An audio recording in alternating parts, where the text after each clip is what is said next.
अस्सलामुअलैकुम, उम्मीद है आप सब खैरियत से होंगे। आज हम देखेंगे next question, what is capacity to contract, what is the nature of agreement made by persons incompetent to contract. 2009-10 में ये आया था। 2012 में आया, what do you understand by capacity to contract, explain effect of an agreement made by minor. और इस तरह भी आ सकता है, what do you understand by contractual capacity. इन तीनों क्वेश्चन का आंसर एक ही है। स्टार्ट करते हैं। कैपेसिटी ऑफ पार्टीज़ क्या होता है?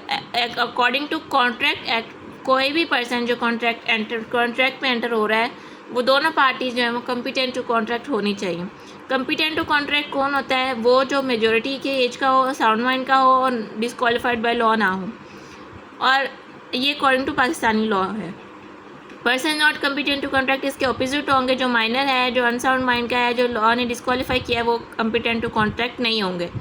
सबसे पहले बात कर लेते हैं माइनर की। माइनर वो पर्सन है जो कि पाकिस्तानी लॉ के अकॉर्डिंगली 18 साल से कम एज का है। नेचर ऑफ माइनर्स एग्रीमेंट क्या होगी? Void agreement. सबसे पहले agreement with a minor is void from very beginning because a minor has no legal capacity to enter into a contract. Minor is not liable to perform any act through his promises to perform an act under an agreement. Minor जो है अपनी minor की as में कोई भी contract करेगा वो enforceable नहीं होगा माइनर के लिए, और ना ही माइनर इसके लिए लायबल होगा। इस रूल की लॉजिक क्या है? The logic for this rule is that a minor is not a position to जज what is good for him, therefore law protects him. क्योंकि माइनर अपने बारे में अभी फैसला नहीं कर सकता कि वो क्या सही है क्या नहीं, इसलिए लॉ उसको प्रोटेक्ट करता है। नेक्स्ट है माइनर एंड रेटिफिकेशन। वो एग्रीमेंट जो माइनर ने पहले किया हो और वो वॉइड हो, उसके बाद वो मेच्योर होने के बाद उसी एग्रीमेंट को फोर्स नहीं कर सकता, क्योंकि वो एग्रीमेंट जो पहले से ही वॉइड था अब भी वो वॉइड ही रहेगा। एग्जाम्पल है, a minor borrowed some money and issued a promissory note for it. After attaining majority, M issued a second promissory note in settlement of first. It was held that the second promissory note was void. जब वो as of minor का था तो तब वो जो था वो वॉइड था, तो अब भी जब वो मेजोरिटी की एज को आ गया है तो तब भी वो वॉइड ही रहेगा। नेक्स्ट है माइनर एंड एस्टोपल। एस्टोपल क्या होता है? Estoppel in English is law is defined as principle of justice and equity. It comes to this: when a man by his words or conduct has led another to believe in a particular state of affairs, he will not be allowed to go back on it when it would be unjust or inequitable for him to do so. अगर एक बंदे ने झूठी गवाही, मतलब किसी भी contract में एंटर होने के लिए या किसी भी मकसद के लिए अपने आप को किसी का एजेंट डिक्लेयर किया या ऐसा पर्सन डिक्लेयर किया जो वो नहीं है एक्चुअल में, तो वो उस चीज़ से पीछे नहीं हट सकता। एग्जाम्पल इसकी ये है कि अगर सी के साथ एग्रीमेंट करने के लिए ए ने ये शो किया कि मैं बी का एग्रीमेंट हूँ, बी का एजेंट हूँ, सॉरी, ठीक है, सी ने एग्रीमेंट करना था बी के साथ और ए ने ये शो किया कि मैं बी का एजेंट हूँ, आप मेरे साथ एग्रीमेंट कर लें। सी ने इस बात को सच समझ लिया और उसके साथ एग्रीमेंट कर लिया। बाद में जो वो ए इस चीज़ से मुकर नहीं सकता कि वो बी का एजेंट नहीं है, हालांकि बी को इस चीज़ का इल्म नहीं है, लेकिन ए इस चीज़ से मुकर नहीं सकता। यहाँ पे वो कह रहा है कि ये रूल ऑफ एस्टॉपल जो है, जो अभी हमने देखा है, ये माइनर को अप्लाई नहीं होता। If a minor represent fraudulently that he is of full age and induces another to enter into contract with him, he is not bound by the contract. ये चीज़ जो है माइनर के लिए अप्लाई नहीं होती। माइनर को इस चीज़ पे सू नहीं किया जा सकता अगर वो रूल ऑफ एस्टॉपल जो है वो उसको अप्लाई करे। इसमें यह है कि अगर माइनर ने फ्रॉडुलेंटली धोखे से ये शो किया कि मैं एज ऑफ मेजोरिटी को पहुँच गया हूँ और दूसरे को ये कहा कि उसके साथ कॉन्ट्रैक्ट करें, तो जो जिसने उसके साथ कॉन्ट्रैक्ट किया वही लायबल होगा, माइनर जो है इस चीज़ के लिए लायबल नहीं होगा। एग्जाम्पल है, M a minor fraudulently shows that he is of full age and contracts with N to sell his house. M refuses to perform the contract on the ground that he is a minor and can not sue M. ठीक है, पहले इसने कहा कि मैं cell करना चाह रहा हूँ, बाद में उसने कहा कि मैं तो माइनर हूँ और मैं सेल नहीं कर सकता, तो इस बात पे एन उसको सू नहीं कर सकता। Minor as a partner. A minor cannot become a partner of a firm. He can be admitted only in the benefits of the firm with the consent of all the partners. He cannot participate in management of affairs, management of firm. Minor's liability is limited up to his investment in business. Minor जो है वो कोई भी partner नहीं हो सकता। हाँ, ये हो सकता है कि माइनर जो सिर्फ कंपनी के बेनिफिट्स जो है वो उसके लिए एडमिट किया जा सके, मतलब कि कंपनी के जो प्रॉफिट्स हैं उसका हिस्सेदार हो सकता है माइनर, अगर बाकी सब भी इस चीज़ पे रजामंद हों। लेकिन माइनर जो है एज अ पार्टनर जो है वो नहीं इन्वॉल्व हो सकता, और उसकी जो है वो लाइबिलिटी उसी तक महदूद होगी जितनी उसने कंपनी में उसकी इन्वेस्टमेंट होगी माइनर की, उसके अलावा वो लाइबल नहीं होगा। Minor as an agent. अगर माइनर जो है एजेंट के बिहाफ पे वर्क कर सकता है, लेकिन he can make principal responsible to third parties for his acts. Minor जो है वो एजेंट के तौर पे तो रिएक्ट कर सकता है, लेकिन जो उसका प्रिंसिपल होगा वही थर्ड पार्टीज़ के साथ उस तमाम मामला के लिए ज़िम्मेदार होगा। एग्जांपल है A appoints M a minor as his agent to sell his house. A ने एम जो था एक पर्सन, एम माइनर था, उसको अपॉइंट किया एज एन एजेंट कि वो ए का घर सेल कर दे।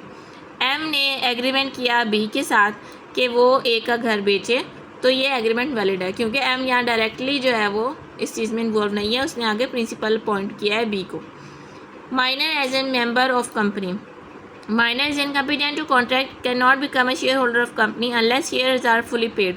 माइनर जो है वो कंपनी का मेंबर नहीं बन सकता, ना ही वो शेयर्स खरीद सकता है, बस हाँ तब ये मेंबर जो है वो तब ये किस चीज़ को वैलिड किया जा सकता है जब शेयर जो है वो फुली पेड हों। एग्जाम्पल है इसकी हमारे पास, A has fully paid shares in a company and he dies and leaves M as minor as his legal representative.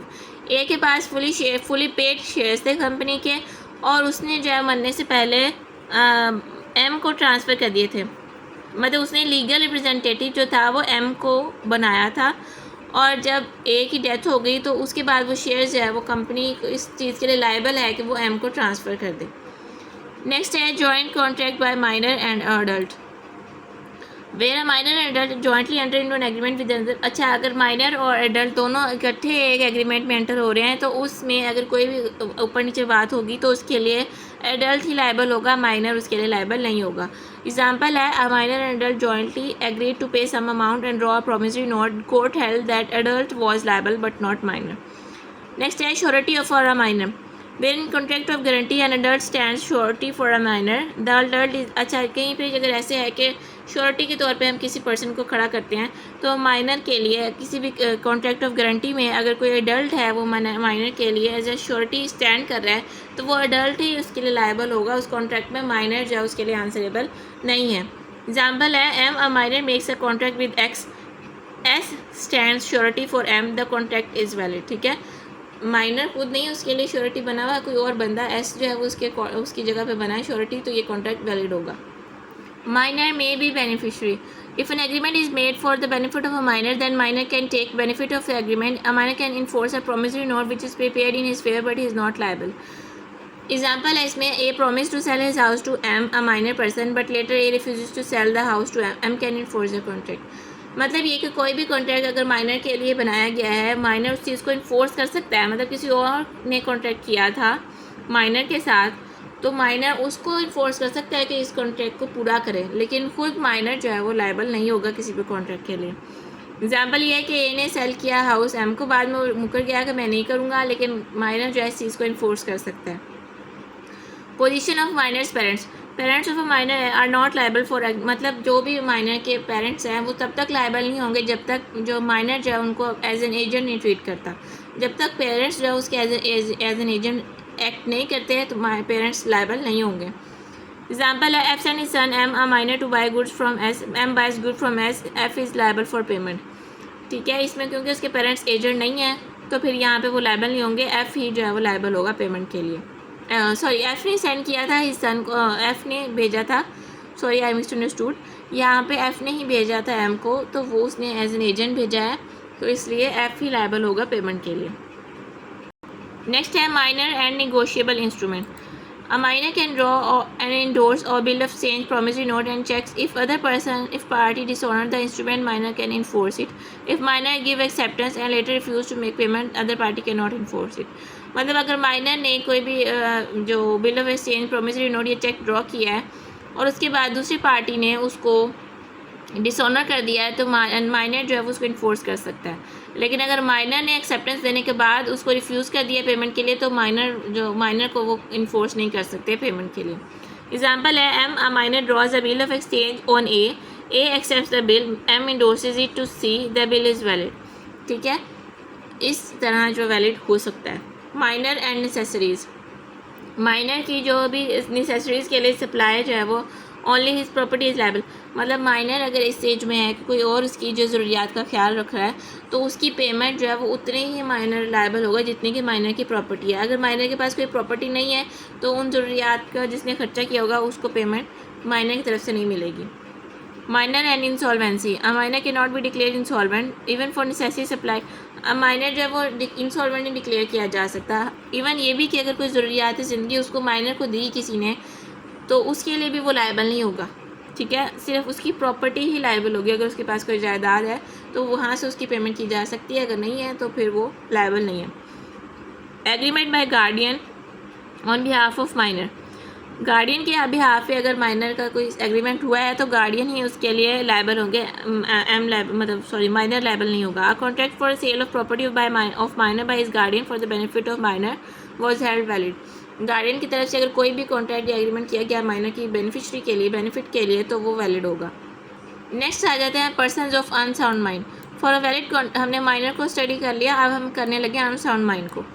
For a valid contract it is necessary that parties must have a sound mind. Sound mind कौन होता है? Person is said to be of sound mind for the purpose of making a contract at the time of when he makes it, he is capable of understanding it and also knows the fact of agreement upon his interest, ठीक है। Minor sound mind का बंदा वो होगा जब वो contract कर रहा हो तो इस चीज़ को अंडरस्टैंड कर, इस काबिल होकर अंडरस्टैंड कर सके कि कॉन्ट्रैक्ट क्या हो रहा है और उसके इंटरेस्ट में है कि नहीं, और इसका क्या असर हो सकता है उसके ऊपर। अनसाउंड माइंड की कॉजेज़ क्या हैं? Idiocy, insanity, drunkenness, hypnotism and old age etcetera, ये सारे रीजंस हैं अनसाउंड माइंड की, ठीक है। उसके बाद है डिस्क्वालीफाइड पर्सन, ये हमने समझ लिया, अनसाउंड माइंड का स्टडी कर लिया। उसके बाद आती है बारी डिस्क्वालीफाइड पर्सन की। Following are persons who are disqualified from contracting. Joint stock company, ये जो है वो लायबल, जो डिस्क्वालीफाइड पर्सन के अंदर आती है, इसमें साथ कॉन्ट्रैक्ट नहीं किया जा सकता। एग्जाम्पल है XYZ company makes an agreement with A to sell some property which a company is not authorised by its memorandum of association and agreement is void. अगर कंपनी उसके लिए ऑथोराइज नहीं है, इसके एमओ में मेंशन नहीं है, तो फिर वो उसके लिए उसको इन्फोर्स नहीं कर सकती, एग्रीमेंट जो वॉइड होगा।